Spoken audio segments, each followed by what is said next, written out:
Mga dre, ito nakita kong ang lupit na mini camper van. Bukod tanging siya lang tsaka si Boy P ang nakita ko may ganito mga dre to. Boss! Hello! Boss, magandang umaga. Good afternoon nga pala. Ano nga pala pangalan lang sir? Christopher. Okay, si Chris. Si Chris nga pala is kagrupo ko din siya sa SEO si Sir Danny. Siya yung nag-add sa akin doon. Yan. Yan. Taga saan nga pala sila sir? Ako taga Marikina ako. Boss, ano nga pala yung unit nila sir? DA64W na Smiley. Smiley, okay. Kagaya. Sa 2012 model siya, no? Chinek ko sa website eh. Sir, ang ganda ng kulay nito sir, no? Oo. Anong kulay nito sa LTO sir? Gray? Gray. Gray. Gray yung naka sa kanya, naka-register. Sir, binigyan na ako ng ganito kahapon kagabi. Binigyan niya ako ng ganito. Yung nabili ko kasi sa Shopee, maliit eh. Sir, ang ganda ng ano nyo sir, no? Ng roof rack nyo sir. Rooftop tent. Rooftop tent. Actually ano yan, sa tropa ko yan. Nagkakwentuhan. Tapos sabi niya, inalok sa akin to. So, kasi mahal na mga rooftop Mahal tent. yan eh. Maabot ng mga 40 pataas. Pinakamababa nga niyan 30 eh. Oo. Pinakamababa niyan 30. Ang ganda sir. Bumagay, nag-flick ng ano yung kulay, sakto. Tsaka pag ganun siya eh, no? Yung iba kasi pag ganito. Sir, ang sa tingin ko, ang kulang na lang yung hagdanan, no sir? Dito. Pero ayaw Pero hindi na, huwag na. Lang, pwede na dito. Meron naman dito. Mas ano to eh, mas magandang dito eh. Kaya kung sa gusto may pwesto. Mga dre, ang lupit ng setup. Para hindi rin bugbog yung ano. Oo, yung butas. Dami ko na ang butas diyan eh. Ang angas oh. Sir, tanong ko lang sir, pwede mong di sagutin to. Magkano kuha niyo sa roof tent? Ako na lang sa ano lang, tawag do, wag na lang, estimated na lang no. Pero sa mga online na makikita yung sa online nakikita naman yan. Actually, di naman brand new to eh. Puro gas-gas na nga oh. Tapos dating color white daw tong rooftop tent na to eh. Tapos white ng gray. Kasi dumihin yun pag puti daw, oh. Pero bumagay siya oh. Kaya nga saktong-sakto. Sakto. Boss, tinan mo oh. Actually, ano lang yun. Sakto yung kulay. Nung Friday ko lang kinuha yan. Ni-rush ko talaga para sa EV na to. Sir, tanong ko lang sir, sino builder mo dito sa minivan mo? Isa sa mga sikat to. Kumang malakasan si Dodong Laagan. Okay, Sir Dodong Laagan pala 'to eh. Isang OG sa paggagawa ng minivan oh. Wala ito sir sa gawa niya. Pwede mong di sagutin to, magkano bili mo dito, sir? Sabihin ko na naka-post naman lahat ng ano. bagay. Lahat naman ng unit gawa ni Dodong naka-post lahat ng presyo eh. So all in all 365 to. Plus sulit shipping. Na sulit. Kasama na yung shipping diba, doon. may shipping siyang sa 20 plus eh. Parang umabot din ako ng 400,000. Hindi, napakaganda naman eh. Boss, yung top of the line na rin yung kinuha ko eh. Dual ano eh. Kasama natin tong bumper, boss. Oo, kasama yun sa akin. Additional yan. Solid bumper yung mga eh. additional ko eh.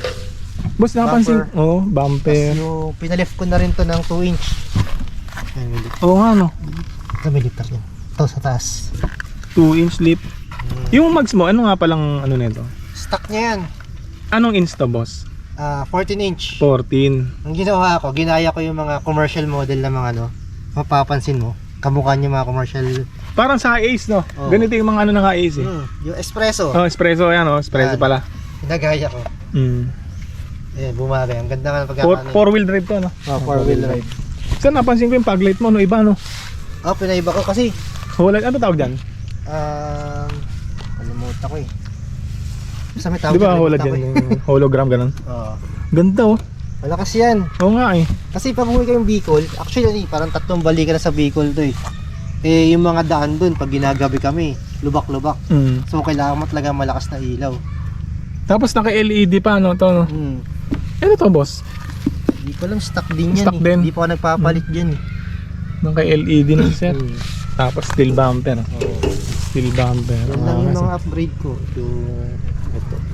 Yung emblem niya, boss, sa akin kasi silver sa kanya.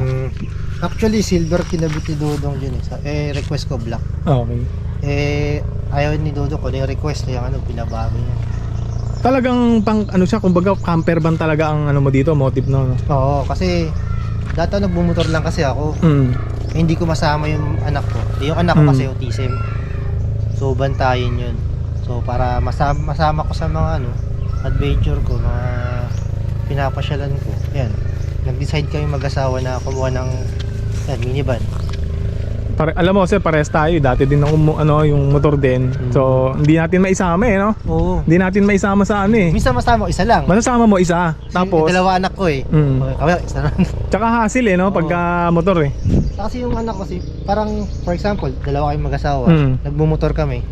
Kumbaga hindi tayo ma-enjoy yung lakad namin. Kasi isipin mo yung mga anak mo sa bahay. May iwan no? May iwan. So parang yung kalahati ng utak mo sa mga anak mo. So medyo bitin yung Kaya nung nakakuha na kami na ito, sama-sama lahat yan, happy family. Sa tanong ko lang, sa dami ng mga kotse, bakit minivan ang napili mong sasakyan? Actually parang napanood ko kay Boy P. Yan. Si Boy first time Sabi ko okay to kasi camping mahilig kami. Pwede mo siyang yung mga upuan, pwede mo ibaba para maging higaan para kasama yung family, kaya kinuha namin. Actually una dapat kukunin namin yung parang Avanza kasi yun lang kaya ng budget. Nakita namin to sa kay Boy P. Yan, ni-review namin, tagal namin review yan. So, okay ba siya? Gawan Japan naman hindi ba yung gawan Japan Oo. Yan, kailangan mo rin pumili ng tamang builder, okay. Yan. Nasa builder din nasa totoo builder yan, din nasa builder din Yung kumaalaga, saka yung after sale yung after sale. Sa pa yan. Mahalaga yun after sale Yung iba kasi pagbenta wala nang pakialam Yun yung pinakamahalaga. Sa ilang taon na pala sir? Taon or buwan? Taon na to. Taon na sa'yo? October 2023. Matagal na rin parang 1 year and 4 months, parang ganun. Ano mga naging issue mo na dito sa isang taon mahigit na paggamit mo? Ang issue ko, ito yung gulong, nabutasan ako. Usually hindi naman issue yun kasi normal yun Parang wala. Wala pa Oo, sa pangilalim okay pa. Ano ba? Yung mga sa gulong naman boss, normal yun. Normal yun kasi ginagamit yan. Sa dami-rami ng mga nagsasabi na Japan surplus lang yan, sirain yan, mahina sa hatakan. Ano masabi mo doon boss, mga ganun? Ay hindi, nakatatlong balik na ako sa Bicol Although mabagal siya dahil 600cc lang siya Pero hindi naman siya ganun kabagal, nakakasabay naman, naka 100 din yan Ino-overtaken ko nga yung mga kinukurot lang ako ng asawa ko Kaya panalo naman to. Kung budget wise lang, panalo na mag-minivan, okay na. Sa sa gas consumption? Gas consumption, hindi ko siya ganong matansya kasi mainit yung tapa ko sa gas. Okay. So bakit hindi ko kinukuha yung eco mode Kasi pag kinuha yung eco mode, parang ang bagal mo parang yung ilaw di ba? May ilaw yun Boss, pwede ko makita yung loob boss? Sige. Natin, picture natin. Ang ganda ng unit sir. Masahid Ito na lang. Ayan. So, yun lang yung setup namin, medyo magulo. Ganda ng setup ni sir Parang gusto ko na ito Hindi, actually si sir, matagal ko na yung kaibigan sa Facebook. Sa kanya rin ako nagtatanong dati about sa mga minivan. Mas nauna kayo siyang nag-unit sa akin. Okay. Ayan, ang ganda ng setup ni sir. Parang additional carrier din. Nakakuha ko na idea kay sir. Actually, papalitan ko pa ito yung matigas yung lalagay ko yung mga Japan concept. Kasi lumulundo kasi siya. Parang ganito na yung gusto kong gayahin. Nainggit ako. Tsaka yung isba kasi ang daming abubot dito Yung kagaya ng kay Boy P, di ba? Parang ang dami mong intindihin, hindi kagaya nito. Ito na pagbukas mo okay na Okay din yung mga ganun Ito papalitan ko pa to. Mangyayari, yung parang drawer type siya. Gagawa na ako. Hindi to. Ito parang yan. Yung kay Lem may dito may drawer. Bali mag-DIY lang ako. Mahal magpagawa mahal Kasi ang gagawin ko parang tubular na parang sa kama.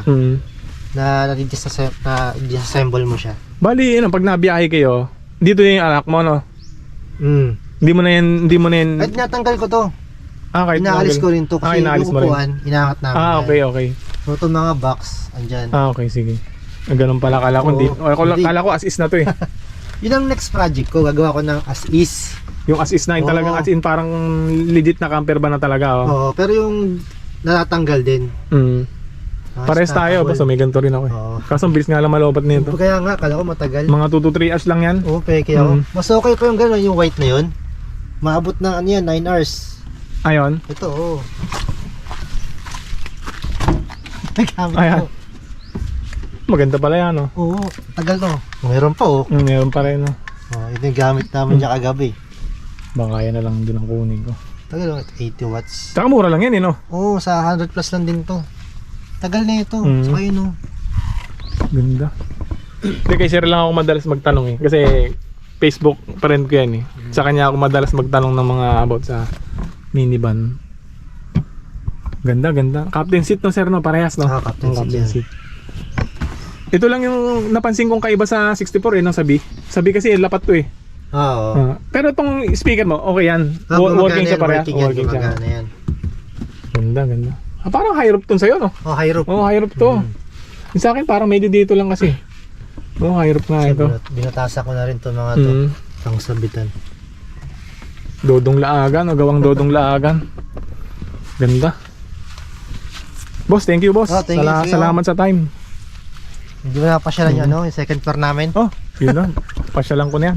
Sulitin ko na yan, boss. Oo, akitin mo na. Medyo magulo nga. Kaya naman ako nito, no? O, kayan. Yan. Ganda. Dalawang tao, kasya yan. Roof tent.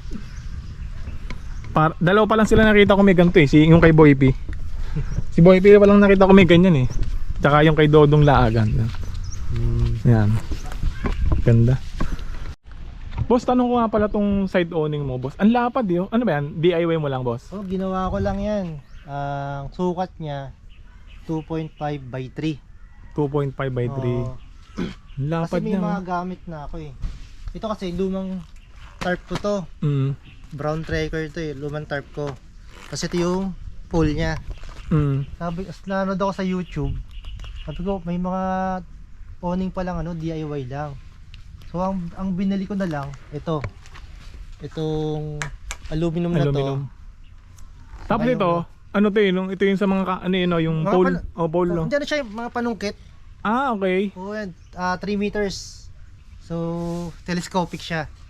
Ah, panungkit. Panungkit yan, oo, nabibili sa ano, 450, wala ko, 450 sa Shopee to Haba, eh, eh. kabilaan. Solid, no? Oo. Tapos niluptong ko lang dito. Yan. Eh, itong pole na to, may butas na. Napakadaling gawin. So, ito lang pinagawa ko. Itong cover niya, 500 pesos. Ang ganda. Leather. Ang ganda. Ah, maganda pa nga itong ganito eh. Saka mura Yung lang. nabili ko kasi sa Shopee, mga dre, ang pangit eh. Hindi naman pangit, pero okay lang din. Kaso yung, alam mo yung Ganda, madali siyang maganda yung masira. Shopee. Oo. Siguro almost 4,000 lang yung gastos ko dito. Yung Ganda. mga gamit na kasi ako eh. May ganito din ako eh. Mga Mas okay pangalakas to. ang ano. Oo. Hindi siya kakawala. Saka di mo na kailangan mag ano, tali. Kaya mas okay to. O iba, tatalian pang ganun eh, no? Oo. Yan kasi naka-ano na siya, nakalak na eh, oh, nakalak. Yung mahaba na binili ko eh. Okay. Ganda, ganda.